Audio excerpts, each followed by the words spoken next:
We saw several governors of several states saying this is going to have a serious impact on the insurance industry. So what is your take on that? Well, and they're talking billions of dollars between insurance claims potentially and losses to business. Welcome to The Defense Never Rests with Morgan and Akins, your monthly dose of uncommon sense about all things legal and some that are not. Good morning, everyone. We're here this morning with a special edition podcast, The Defense Never Rests. And remember, if you like what we do normally here, we do a bi-weekly podcast, if not more frequently. Definitely subscribe to the page, give us a rating, go on our YouTube channel, subscribe to that.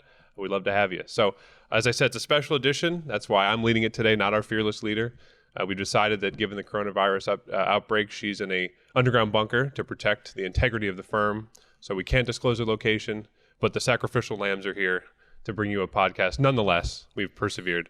I'm flanked on both sides. On one side by Wendy Smith. Say good morning. Good morning. And where's your gloves, Nate? I know. I'm sorry. I'll sit here. And she's the chair of the workers' comp division of our firm. And on my right by Scott Rybny. Good morning. Chair of the insurance coverage division of the firm.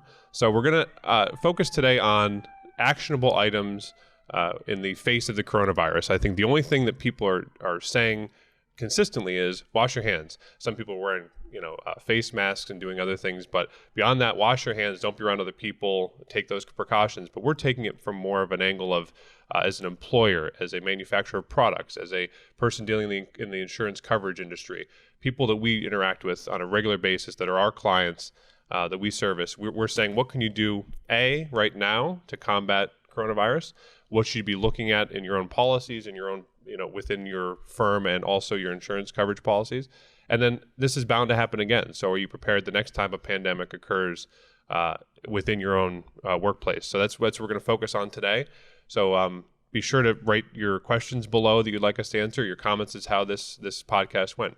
We'll kick it off. Wendy, it couldn't be more poignant. You just presented on hot topics and trends in the workers' comp industry. And one of those is the coronavirus. So shoot and tell us how this is affecting workers' comp.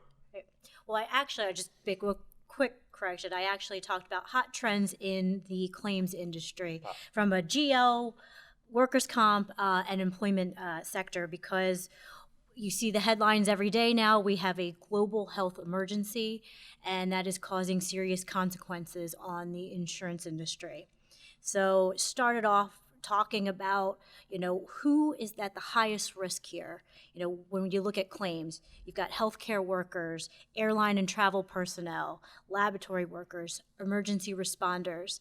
And when I took it from a workers' comp coverage side and claims side, because right now you're seeing a lot of business interruption claims coming out, but think about from a workers' comp standpoint, we have a business here, we have employees, what precautions are being taken. You're seeing universities like Temple University here in Philadelphia just closed last night, and now students are going to have to finish their semester out, their spring semester at home.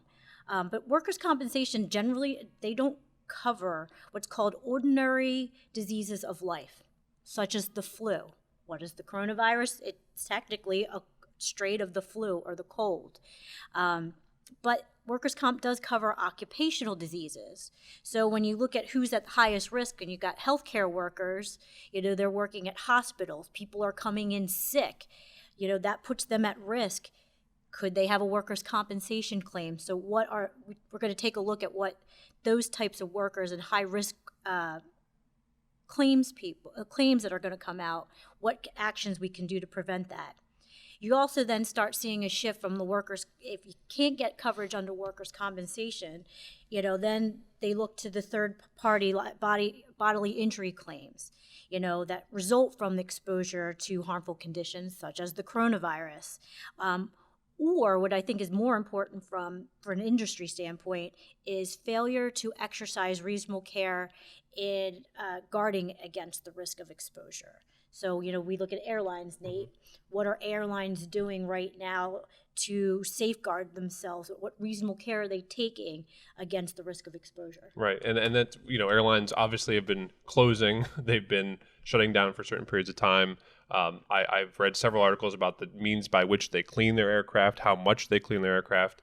I think that you're seeing, obviously, air traffic lessened by, there's all those photos online of folks flying by themselves on a 737. So I think that's naturally occurring. But you're absolutely right. When did they decide to shut down? When did they decide to shut down certain routes that they travel? And as we saw last night with President Trump's address, they're now mandated to shut down certain routes. So that's certainly affecting the industry, probably more than any other industry in America. Hey, Wendy, have you seen, with regards to at least the workers' comp area, different types of policies where someone who's in maybe a certain category of hospital, like a trauma hospital, might have a greater degree of coverage and ability to bring a claim if a worker gets infected and then affects, say, a whole wing of a hospital as compared to, say, a nursing home or a primary care doctor's office or people at the local supermarket? I don't see anything expansive with regards to workers' compensation coverage. In general liability coverage, though, there are special areas, and I know you'll talk a lot about looking at policies and special coverage, but in light of things that have come out in the past, like the Zika virus, the swine flu, there are special policy provisions that you can put in that can include epidemics or pandemic situations, such as what we're dealing with right now. So from a comp perspective, am I correct in saying, if I understand this properly, that if you're working in an environment like we work in a law firm, that there would not, if someone gets the coronavirus, there would not be a comp claim normally that come out of that. But if they're in a situation that exposes them on a regular basis to the coronavirus, like a hospital setting or even a school, then there may be a comp claim that's actionable or that's colorable coming out of that? No, there always can be a comp claim. And again, when you look at workers' compensation policies, workers' compensation covers occupational diseases. So right now, we know, based on national news, business entities are shutting down. People are taking these precautions. Well, what if the airlines didn't shut down? And you knew that these were the highest risk people right now because they're traveling to different countries that have been exposed with the numbers of the coronavirus, and that could technically be now not a ordinary disease of life. It could be an occupational claim because you are mandating your workers to come to work to operate their airlines. So between a law office, a grocery store, a hospital, those are the types of claims that you could see come out of this. Now, let me ask you this, and I'm going to jump in kind of as both a litigation side, but also from like an insurance side, and if I'm the adjuster who just gets in that claim, but are there questions that either an employer or a carrier can ask about certain employees and certain questions they can't ask in terms of, outside travel, who they've interacted with? And does it matter whether it's an employer in a business versus now you're in a claims standpoint? See, and that's interesting. So that's taking this a little bit outside of comp in a certain aspect. So one of the things that I took a look at first when talking about coronavirus is I went to OSHA. I went to the OSHA page to look and see what information they had out there. Because under the ADA, employers can't ask or inquire into medical conditions that are not job-related. But now we're taking this back into the job-related sector, and you know that if your employees have traveled outside, could they be mandated to be tested, screened before they come back to work?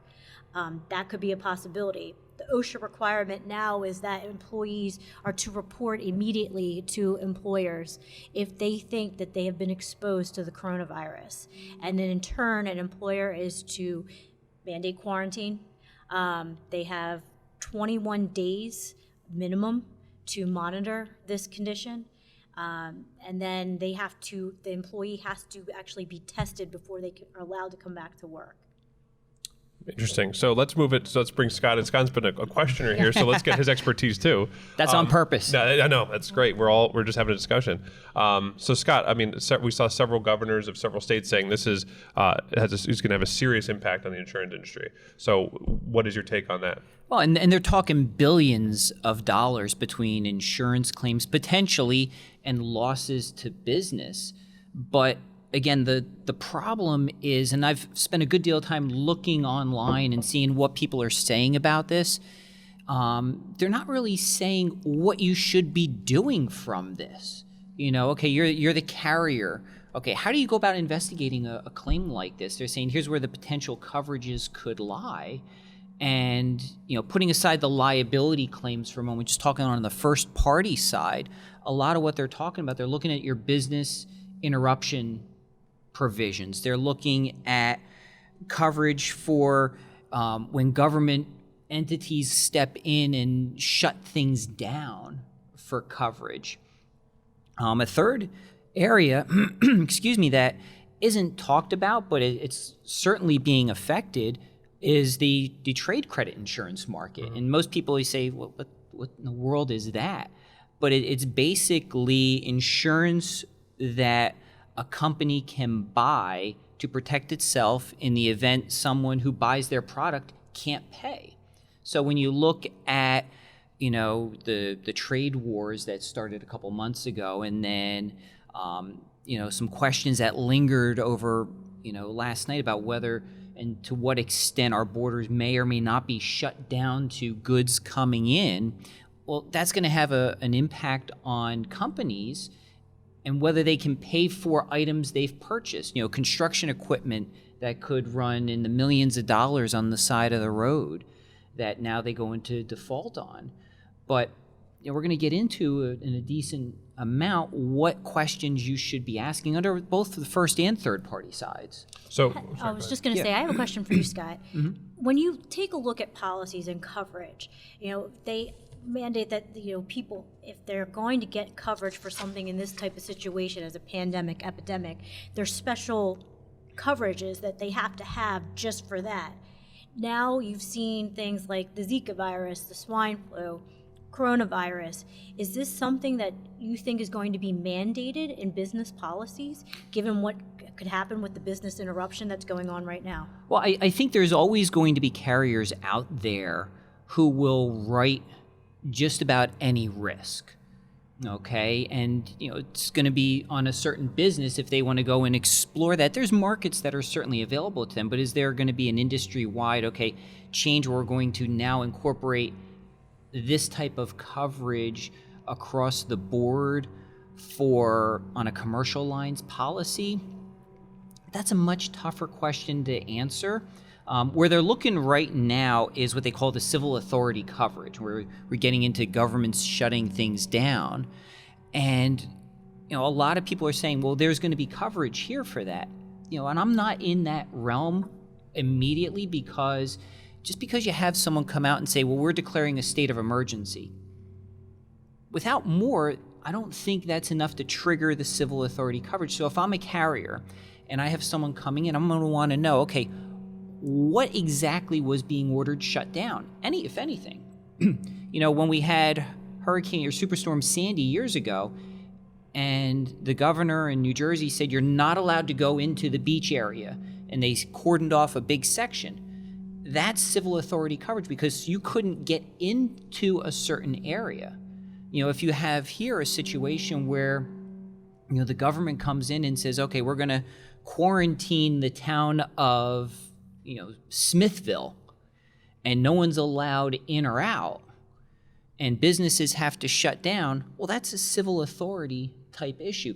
Aviation, pulling it back to something that's near and dear to you, Nate, when they say, okay, we're going to ban travel from outside coming in, that's an example of a civil authority type coverage because now a certain area of business is being closed. Or conversely, if you have, and I know I'm a little long-winded here, but people in a supply chain, you buy goods from China, iPhones. Well, now you can't get those out of China because the plants are shut down.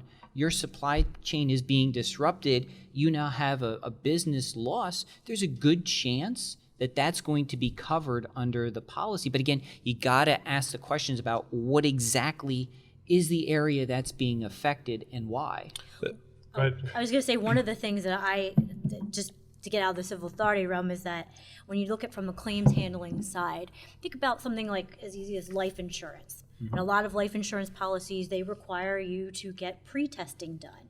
Now, in light of the coronavirus, in future claims handling, is there going to be any pre-testing done, to see if people have certain genes or have certain things that would kind of put them at risk to get or be more susceptible, I can't say that Right. word for some reason today, but to these types of epidemic diseases that are out there. Right. And my question, Scott, was going to be, you talked about whether, Wendy asked you if there were specific provisions in a insurance contract that would be for pandemics. And you're going to see an influx of that. Should companies be looking out for that? But my question is, what provisions within an insurance contract could cover a business interruption from coronavirus? And if the company came to you and said, we're looking to buy insurance, we're flipping out because of this, and we see what happened with SARS, we see what happened with Zika, we see what happened with Ebola, and now this. What should we be looking for in an insurance contract that we're about to sign, a policy that we're about to be covered under, that would potentially help them if their business was interrupted, if they had to send everyone home, those types of things?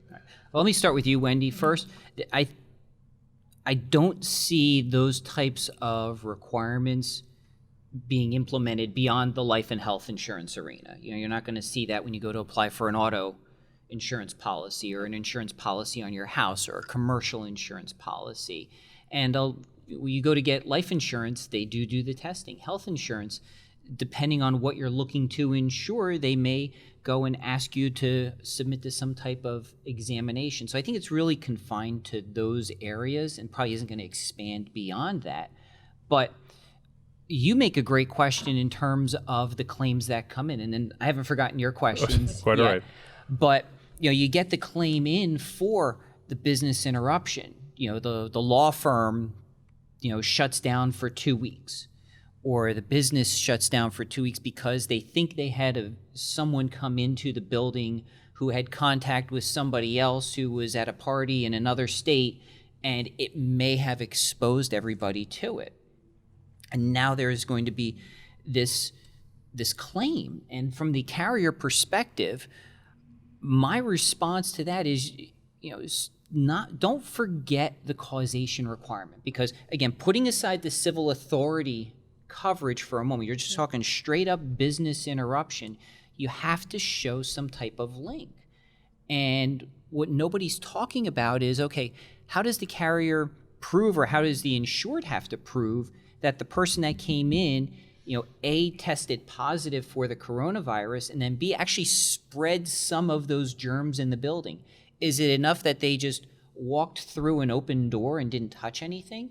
Or are they going to have to come in and say, this building was actually infected, the same way you would a mold claim? I mean, you can't go into, and courts are pretty uniform in this, and say, I have a claim for mold, I want to get paid. Well, you've got to prove that there was actually mold inside the house. So I think that's where we can draw parallels here. And I would say to the carriers, have your personnel online as if it's going to be a mold type claim, because they've handled these before, and say, okay, you have to test it. You have to confirm it was actually there. Just the fear of it is not going to be enough to, I think, trigger that type of coverage. Also brings in an issue about what happens when the company is really proactive. We want to see that. They come in and they scrub the whole place down, and then they go and submit, a $20,000 bill to the insurance carrier, and carrier says, well, I don't know if there was anything there to begin with. Now you're triggering cooperation issues under a policy that it could cause a little bit of tension, but the carriers need to be asking these questions and looking at the different policy forms. Now, getting back to what you were talking about, Nate, with regards to the whether what provisions would be triggered within a policy if there's not a specific pandemic, because people always look for the language that says, oh, there's the word, we want to see that word, but what other provisions would affect it? Well, here's the other thing that I would at least be on the lookout for is, the person coming in and saying, okay, we spent $20,000, or we're going to have to spend this much money to clean our space. And there's a lot of talk about, is that, like a direct physical loss? And that's kind of the magic language to trigger coverage under whether it's a commercial policy, a business owner's policy, any type of insurance policy. And for the longest time, carriers said, no, you need to have physical damage to the building, like when a sprinkler leaks and it's water damage or it's fire damage. Well, a lot of courts are saying, no, that you don't need that. If you just have something that impairs the use or habitability of a structure, that's enough to trigger that type of coverage. So there may be coverage available under a lot of first-party property policies. But again, I put a big question mark next to that because, again, you got to prove it was actually in there to start with, and it's going to be very jurisdiction specific. New Jersey, for example, is one of those states that falls into the category of you don't need to have a physical damage to a building. And there's some cases in Pennsylvania that open the door to that as well. So we talked about causation and how hard that is to prove, and you made an analogy to the mold cases. I think most of our viewers would kind of understand what that means. My question, or one of the questions I have was, what about a preemptive closing? What would happen if let's say a rural place that doesn't have any coronavirus in the state even you talking about where you're from, Nate? I hope not. God, I hope not. He'll find out when he goes home this afternoon. Yeah, exactly. I would like to think I'd hold Neepa as a haven of a bastion on a hill there. But so the question is, it's spreading, okay, whether you're in a city or in a rural environment, and people see the writing on the wall and they say, you know what, we're not dealing with this at all. We're going to exercise the most caution that we can, and we're going to close right now for a month. And everyone works from home, or you lose business, or however you're going to have the rubric to find the amount of loss of income over that period of time. And then the coronavirus never hits that area, ever. How would that be treated? That's a tough one to answer in terms of, what's covered. I mean, if you take a strict reading of the policies, if you close preemptively and nothing happens, arguably there's no claim. The business that closes as a result of a tropical storm and they board everything up thinking, okay, we're going to get hit, and they don't get hit. Do they have a claim for that? Maybe, maybe not. It's going to be very policy dependent. And I only throw that caveat out there is because there are special policies that people can buy for those types of locations. But for most policies I'm familiar with, if you shut down preemptively, then nothing happens. But let's take it and make it more complex. You shut down preemptively, 2 weeks into the shutdown, now the virus hits that area and you're quarantined and the claim comes into the carrier. How do you value that from a business interruption perspective? And I think that's where you have to have a good team of accountants really on standby. The lawyers are kind of the byproduct at that, to be able to look and say, okay, here's when it hit.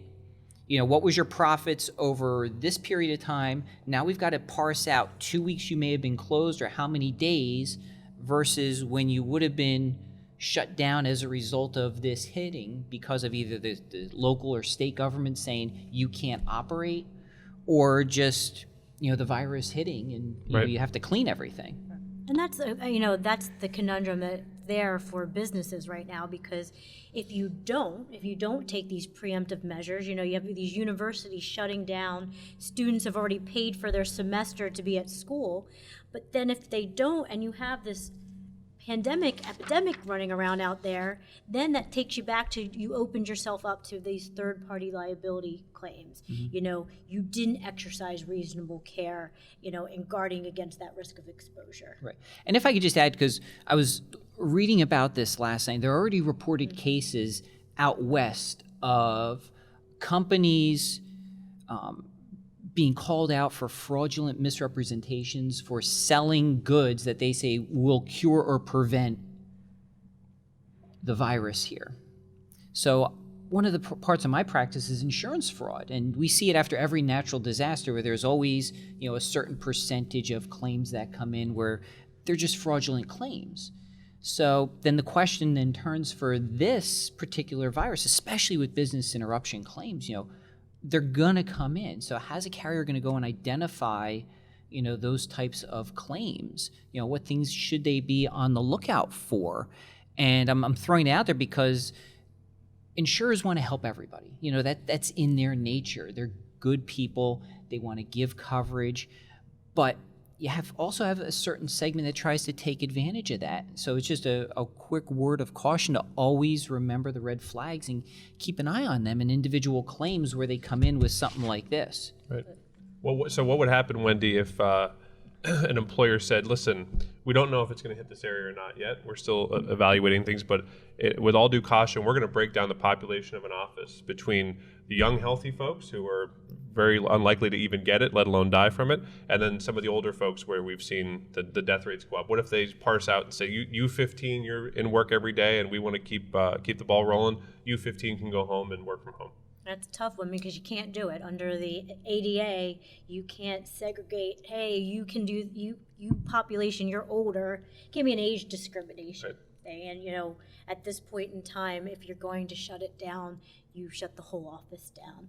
But again, you are looking at people who have more of a risk. Again, you go back to mandates OSHA right now. And we're only going to talk about the coronavirus here. The mandate right now is if you think that you've been exposed, I don't care what age you are, ethnicity, whatever, you are to report that immediately to your employer. So we'll just close with this. I'll ask both of you the same question. What should the folks that you deal with on a regular basis in the comp world and the insurance coverage world be doing today? Because that's what the goal of the podcast is, to say, we're watching these folks speak for half hour. We're going to go implement something in our own environment. So what would be your takeaways for your audience with how to deal with things in their own environment? Know your coverage. I mean, I think that's going to kind of go with what Scott's going to say, but know what your policies cover. I mean, again, workers' compensation only covers occupational diseases. They don't cover ordinary diseases of life. They don't cover the flu. So, you should be You should be on the lookout. You should have some policies implemented. And I'm just talking insurance policies, but businesses should have policies implemented right now to take preemptive measures that we've all just talked about. How about you, Scott? And I'm going to say policies as well, but use it in a different context. For the carriers, I want to see them asking questions of the insured's policies and procedures. If you're talking a third party or even a first party claim, what do they have in place to deal with situations like this? If you're talking a liability claim, and then did they follow them? Because that may overshadow the actual injury itself. Conversely, if you're evaluating a business interruption claim, again, the policies and procedures are in place. You need to know the chains of custody. You need to know the supply chains. What did they have in place for not events like this, but to be able to show how they're operating normally and to be able to connect all the dots. And I'll ask one more follow-up question, Scott. I hate to give you one question, Scott, two questions. So let's just say that a insurance carrier and a company that has a policy through that carrier go through this process unfazed, right? They don't have any claims that come their way. They're not interrupted. Maybe they live in a really rural area that's really wonderful and doesn't get the coronavirus. But they say, listen, we need to re-up our insurance for next year, and now we're scared crazy about this. What should, we love the policy the way we've had it. We've had it with you, carrier, for so many years. We like the terms and provisions. We like you as our carrier. But what should we add? What would you say to that company that wants to add something to their policy to make sure that in the future they're covered? Well, what I always suggest, and again, my practice, I represent the insurance carriers directly. I've represented brokers on occasion, so I want to make sure we're distinguishing between the carriers themselves and the people who actually sell the policies. Right. But it's never a bad thing for policyholders to be talking to their insurance agents or their insurance brokers to say, is there something else on the market that's available that we can do? And then, they need to do their due diligence. If it's someone who works directly for a carrier and they don't have that type of coverage, the insured may be, in at least a little bit of bind with that particular carrier if they don't offer it. And it's not mandatory that they offer, very selective coverage. They may have to go someplace else, but recognize that they may end up paying more of a premium for that type of highly specialized coverage because while the chances of a loss are remote, the chances of a high exposure in the event of a loss tell a different tale. Right. And I think you go back to, again, who is the highest risk? We talk about airlines, we talked about healthcare workers. I would imagine lab workers, those health workers, there is coverage for infectious diseases because they're exposed to a lot more than just the coronavirus. But I would take it out of the context, like if airlines or entities that don't have this type of coverage, it's kind of a shame that this is the way the world works, but it's a business cost analysis. To how little do you pay for just this specialized policy to prevent what could happen in the future? Right.